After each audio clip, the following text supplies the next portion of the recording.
If you want to cut your check-in time by over 50%, you want to gain back more free time, and you want to deliver an even better quality of coaching experience for your clients so you can get better results, better retention, and they're going to refer like crazy, this video is going to be for you. I'm Joe Parrish. I built my first online coaching business to over £650,000 in revenue, and now we help coaches build their very own freedom business. Healthy profit every month, work with clients they love, and live their dream life now and not later. That's the game that we love to play. Over the next 10 to 15 minutes, I'm gonna walk and talk you through the strategy, the actions, and the playbooks that you can go and implement straight away. So you can leverage and learn from my 12 years of lessons, mistakes, fuck-ups, and failures that I've had along the way, with one thing in mind, and that's delivering the best quality coaching experience possible. This isn't about doing less, it's not about cutting corners, it's not about leveraging yourself out of coaching and just letting them go and watch a whole load of videos. We wanna make sure that your business is built on results, retention, your reputation, and also referrals. That's gonna be the heartbeat of everything that we do, which starts with your service. So let me show you exactly how we can install a brand new check-in system into your business, which is gonna change the game for you. One big thing that really changed for me was when I was working with a previous coach and I was just filling in the same form every single week.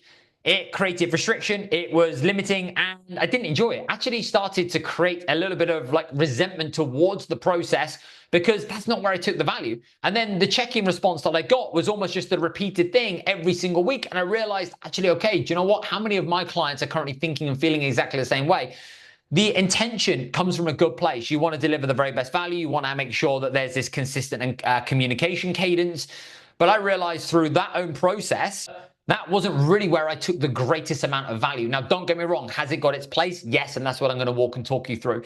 The second thing that I want you to be able to think about is, are you going into your check-in process filled with excitement, filled of anticipation, and looking forward to being able to coach and communicate as effectively as possible? Or are you going into your check-in days going, it's just going to now be filling you with dread. It takes you longer than it should do. You procrastinate, you prolong them out far longer than you need to. You talk about things that you don't actually need to talk about, but you just want to be of value and you want to add value. You feel as though that you're just saying the same things over and over and over and over and over again. And again, it comes from a place of wanting to do well, but you're actually not really yourself giving your very best version of you. And the last check-in that you do of the day is nowhere near at the same standard as the first one, which actually, when you look at that and you reflect upon that, does that actually fill you with pride, or does that actually make you feel like, okay, do you know what? I know I could do so much better, but I just want to be able to tick the box. Where did you learn to do check-ins? Usually, this is how I learned initially. I had a coach who watched something online back in the day, or they had a coach who first started online coaching, and that's how we did check-ins. And then you almost just basically create and take this amalgamation of all these check-in processes that people have done, and that's how your coach has done it, so that's how you do it, or that's how another coach in the industry does it, so you're going to do exactly the same. But I want you to be able to question, why do I do check-ins in the way in which I currently do check-ins? And why do I follow the process that I do? Is there a rational and is there a logical reason behind it? Or is it literally just because that's what I think that I should do, because that's what I've been told to do, or that's what another mentor's told me to do, or because that's what my coach does, so I'm going to do exactly the same thing? And final question before we get into the 5 problems. If I removed your check-ins from your business, why would your clients stay? Go back to point 1. I realized for me, when I was being coached, that the value wasn't now in me sending the same form and then repeating the same thing back to me every single week. It was in so much more than that. And realizing that your coaching is not a transactional process. We now want your coaching to be a transformational one. We don't want it just to be surface level. We want to be able to look at the levels and the layers that we can now go to. Now, don't get me wrong, transactional has its place, which is basically, here's what you get. There's the next level of that, which is transformational, the result, which allows you to go even deeper. And then we've got timeless. That's ultimately now what we're really looking for. How can we get somebody not just a transformational result, but a timeless result? And then what are going to be the key ingredients that we now need in order for us to now be able to make that happen? You feel stuck and like you can't grow. You get to a point where you are now wanting to continue to push on and progress with your coaching business. You know you want to have a bigger impact, you want to make more money, etc., but you now feel limited, you feel restricted, you feel as though that everything's coming through you. You're going to have to compromise and sacrifice even more. You also don't want to diminish the quality of service you're currently doing, and you also want to be able to have a life, and you also want to work on other areas that you can develop and improve to enhance the coaching experience. But you now, by the end of your check-in days, are bollocks, you're fatigued, you have zero energy, and you need a couple of days to now be able to recover, or your check-in process takes you so long that you actually don't have any other time within your week. And then you're questioning, how do I grow? Well, I could take on another coach, or I don't want to do less, but that's an option in terms of the service that you want to be able to provide. but you never go there because you always want to now be delivering the absolute very best in the game. And you almost end up in this messy middle and this halfway house, which then limits you, restricts you, and keeps you stuck and frustrated because you know you're capable of more, but you just don't know how. And you think that you need more marketing, more sales, more leads, etc. But actually, we need to be able to fix the delivery system mechanism, most importantly. Number 3, your clients base the value of their coaching process and experience on a weekly check-in, which is why you then value it so much. But that's how it's been framed. You find yourself stuck on repeat, saying the same things every single week, 7 day after 7 day, and then you're trying to talk about different things so that you're still of value, and then you're just going down rabbit holes that you don't necessarily need to. And you're not really presenting your very best self or coaching effectively, because when you're repeating yourself over and over again every single week, well, that actually isn't allowing you to be able to take that person on a journey to be able to give them exactly what it is they need. But you're limited, you're restricted, you feel stuck because you haven't got any more capacity.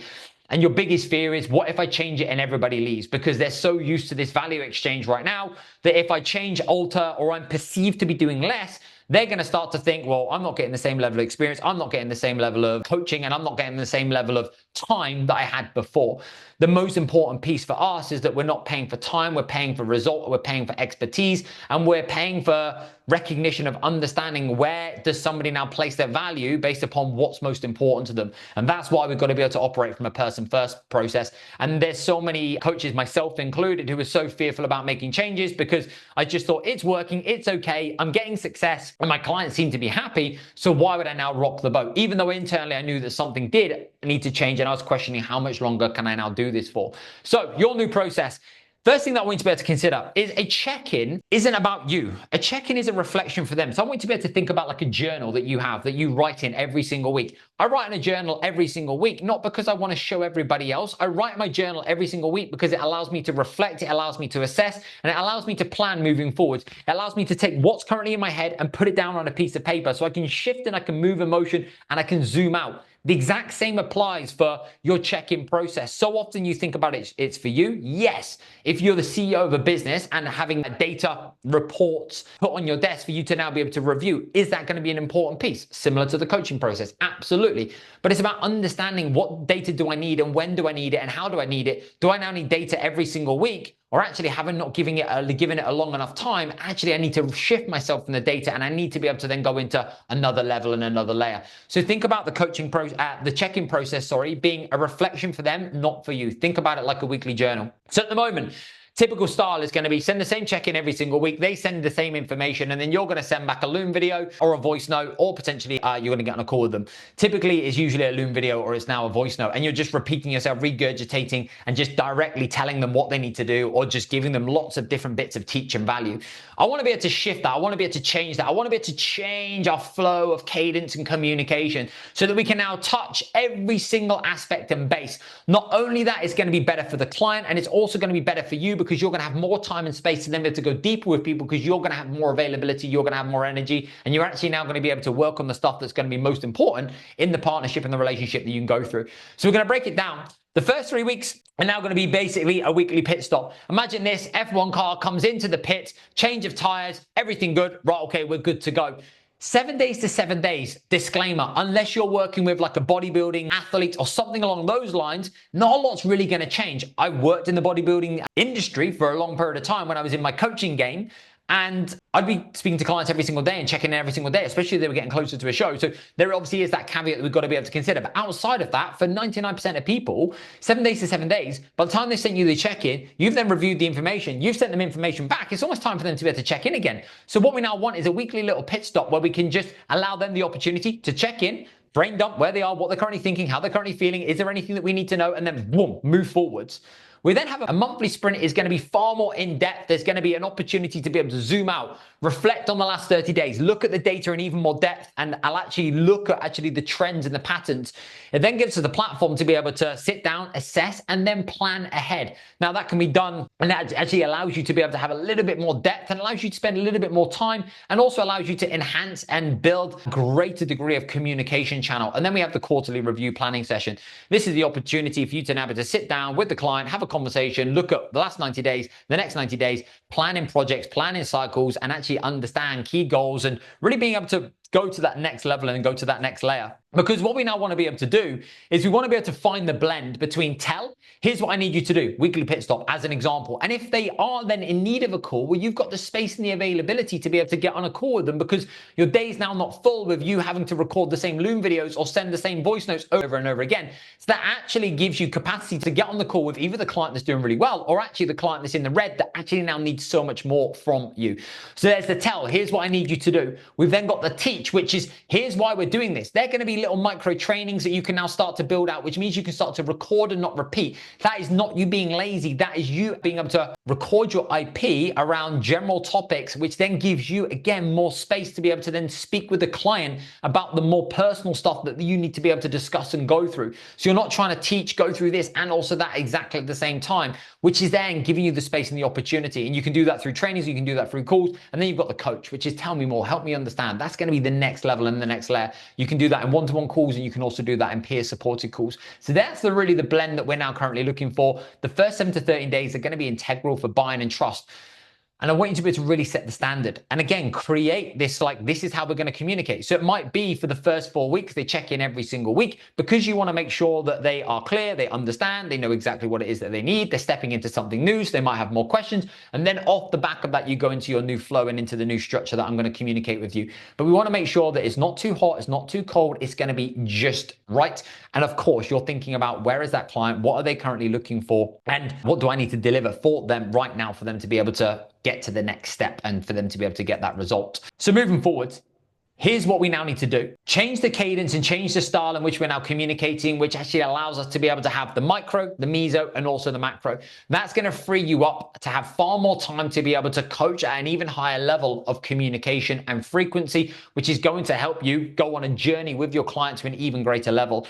Number 2, it allows you to be a content librarian. It gives you more space to be able to actually develop and improve the quality of your product, the quality of your program. It allows you to build out little mini assets and resources that are actually going to now be valuable for your clients that you can then direct them to. And like I said a couple of minutes ago, that then gives you the platform to be able to go and watch this. Is going to give you far more specificity than what I can in a 10-minute Loom video that's got all this other information in it, because we can go hard at one topic, come back to me with the questions you've got, and then we can actually go through it. So that's how I want you to be able to think about that. It's almost like 10%, right? Okay, here's their problem. All right, I can now establish that and help them get to 80% of the information and the implementation with the little mini teach. And then you can sprinkle the icing on the cake with the final 10% by then being able to obviously go back and forth with them and flesh it out and make sure you're good to go. And again, that also will give you the chance to be able to go further with them. And a great question for you to be able to ask them. Moving forward, how would you like me to communicate with you? That's probably not a good question for you to ask somebody at the start, because the answer to that question is going to be, I don't really know, because they don't know what they don't know. But as you've been working with somebody more over a prolonged period of time, asking that question, A, allows them to feel in control. B, allows you to be able to understand where they are, what they value, and what's important to them. C, we just normalize our norms. A lot of your clients are busy and you're such a small fraction of their life. And when you're maybe peppering them with messages, or you're sending them messages and it's all with the right intention, it's all coming from a good place, what ends up happening is they end up overwhelmed. They end up feeling as though that they're not able to live up to the expectations. They don't feel as though they're getting the value from the program. And it's just another thing that's currently on their plate, especially when you're working with people who are incredibly busy, which are the majority. We want to be able to understand what's the cadence, what's the flow, and actually how do they want you to communicate with them, which helps you understand before you're then understood. And to frame these changes, again, important to note, this isn't about doing less. It's not about removing everything. It's not about just trying to do as little as possible. This is actually about trying to do better. So what I've done is, you will see below, I've put together a frame that you can send as a message, you can send as a voice note, you can send as a video, that will help you articulate and communicate why this is a better way, why this is a new way, why this is going to enhance the coaching experience, and why the old way is currently out of date. It's currently repetitive, boring, and it's not able to actually allow you to communicate as effectively as you now could do. The aim of the game for this is for you to be able to give them what they need when they need it, and for you to then be able to have the space to have the different levels and layers of communication that you can then take them through, which is going to actually enhance and improve the results they're currently getting. So Go and action, go and implement. You'll see the plug and plays. And final point as well, there's also a customer journey lead tracker below, so we can start to keep a track of where your clients are at this present moment in time. I've been able to build out, and we've been able to build out as a team, the key considerations you need to make. So you can sit down on a Monday and it allows you then to actually look at the full reporting system. It helps you understand exactly where they are right now, and it helps you actually flesh out your customer journey and helps you understand and pinpoint exactly where everybody is as well, which is going to be amazing. So let's go and implement, let's go and do the do, and I look forward to hearing how you get on. Let's go.